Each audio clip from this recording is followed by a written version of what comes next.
السلام علیکم۔ آج کچھ حج کے بارے میں۔ حج کیا ہے کہ اللہ نے جو آپ کو پورے سال میں حکم دیے وہ تو پورے ہوئے، لیکن ان میں دیوانگی کا اظہار نہیں ہے۔ اس لیے اللہ تعالیٰ کہتے ہیں کہ زندگی میں ایک بار احرام باندھ کر آؤ، آپ کو پراپر ڈریس پہننے کی اجازت نہیں ہے، اور دیواروں کے گرد بیت اللہ کی چکر لگاؤ اور صفا مروہ پہ دوڑو۔ حالانکہ یہ کیسی عبادت ہے، لیکن اللہ تعالیٰ نے فرمایا کہ دوڑو، بیت اللہ کے غلاف سے لپٹ کر بیت اللہ کے دروازے سے اپنا رخسار رگڑ کر محبت کا اظہار کرو، میدان عرفات میں مٹی میں اپنے ناک کو رگڑو۔ یہ جو اللہ نے اپنی عبادت کا طریقہ رکھا ہے، یہ طریقہ انہی کو سمجھ آئے گا جو اپنے اللہ سے دیوانہ وار محبت کرتے ہیں، اور جن میں دیوانوں والی محبت نہیں ہے تو ان کو یہ سمجھ نہیں آئے گا، یا جن کو دین کی سمجھ نہیں ہے ان کو بھی یہ سمجھ نہیں آئے گا۔ وہ کہیں گے یہ کیا ہے بھائی، ہم شلوار قمیض اور پینٹ کوٹ ٹائی پہنا کرتے تھے، لیکن اللہ تعالیٰ نے کہا کہ 2 چادروں میں احرام باندھ کر آؤ، ایک نیچے اور ایک چادر اوپر، اور سلائی بھی نہ ہو۔ اور یہ کیا کر رہے ہیں؟ ادھر جا کے گھوم رہے ہیں، دوڑ رہے ہیں، حجر اسود کو چوم رہے ہیں۔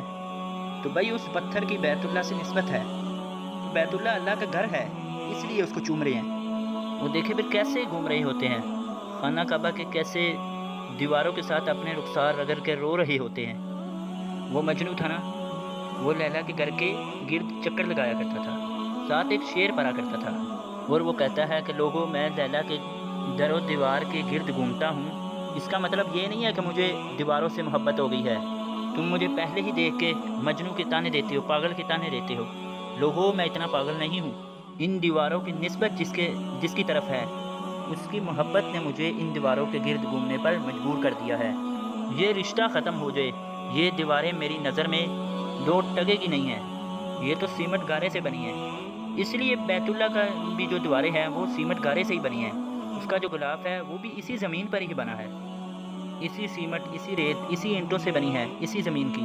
لیکن ان دیواروں کو دیکھنے کے لیے، غلاف کو چومنے کے لیے، خانہ کعبہ کے گرد طواف کرنے کے لیے، گھومنے کے لیے ہم 6-6 7-7 لاکھ خرچ کر دیتے ہیں، اور لاکھوں کے مجمع میں جہاں پھسلنے کا بھی خطرہ ہو، جہاں جان کا بھی خطرہ ہو، اس بیت اللہ کے گرد گھومتے ہیں۔ اس کی وجہ بھی یہی ہے کہ ہمیں ان دیواروں سے محبت نہیں ہے۔ یاد رکھو، ان دیواروں کی نسبت کس کی طرف ہے؟ خالق کائنات ہمارے اللہ کی طرف ہے، جس نے ہمیں پیدا کیا، جس نے یہ دنیا دونوں جہاں بنائے۔ اس نے کہہ دیا کہ یہ کس کا گھر ہے، تو پھر اس نے کہہ دیا کہ یہ کس کا گھر ہے، حالانکہ وہ رہتا بھی نہیں ہے وہاں، بنایا بھی انسانوں نے اس کو، لیکن رب نے کیا کہہ دیا، یہ گھر کس کا ہے؟ تو بس اتنی نسبت ہمارے لیے کافی ہے۔ بیت اللہ سے عشق کرنے کے لیے، بیت اللہ سے محبت کرنے کے لیے ہمارے لیے یہ دلیل کافی ہے، بس یہی دلیل کافی ہے کہ یہ اللہ کا گھر ہے۔ ہمیں اس کے علاوہ کوئی ڈاکومنٹ نہیں چاہیے، کوئی ثبوت نہیں چاہیے، بس یہ اللہ نے کہہ دیا کہ یہ میرا گھر ہے، بس یہی کافی ہے ہمارے لیے۔ اس لیے ہم لاکھوں خرچ کر کے بھی اس گھر کی زیارت کے لیے جاتے ہیں، اور اپنا پسینہ وہاں جا کے بہاتے ہیں۔ کتنی گرمی ہوتی ہے وہاں، لیکن پھر بھی لوگ وہاں دوڑتے ہیں۔ یہ تو آج بیت اللہ کی زیارت آسان ہو گئی، ورنہ پہلے تو لوگ اونٹوں پہ سفر کر کے جاتے تھے، کئی دنوں کے بعد جا کے بیت اللہ پہنچتے تھے۔ پہلے لوگوں کی بیت اللہ پر نظر پڑتی تھی تو وہ بے ہوش ہو جاتے تھے۔ یہ حضرت ابراہیم علیہ السلام نے یہ گھر بنایا، اور کیا کہا اور کیا فرمایا کہ اے اللہ، میں اس گھر کو ایسی جگہ پر بنا رہا ہوں جہاں نہ گھاس کا تنکا اور نہ پانی، لیکن تو اس جگہ کو ایسا بنا دے۔ اللہ سے کہا کہ پھر بھی لوگوں کے دل اس کی طرف متوجہ ہو جائیں، اس کی محبت میں کھینچے چلے آئیں۔ کوئی انٹرٹینمنٹ کی جگہ نہیں ہے وہاں پر، یہ تو اب آ کے وہاں عباد ہو گیا، اب آ کے وہاں آبادی ہوئی، ورنہ گھاس پر دیکھیں وہاں سنگ لاگ پہاڑ اور خشک چٹانیں ہیں۔ ایسی جگہ بنایا کہ جو بھی کوئی آئے وہ صرف بیت اللہ کی محبت اور اللہ کی محبت کے لیے ہی آئے۔ تو اللہ نے حج کیوں رکھا ہے؟ دیوانگی کے اظہار کے لیے۔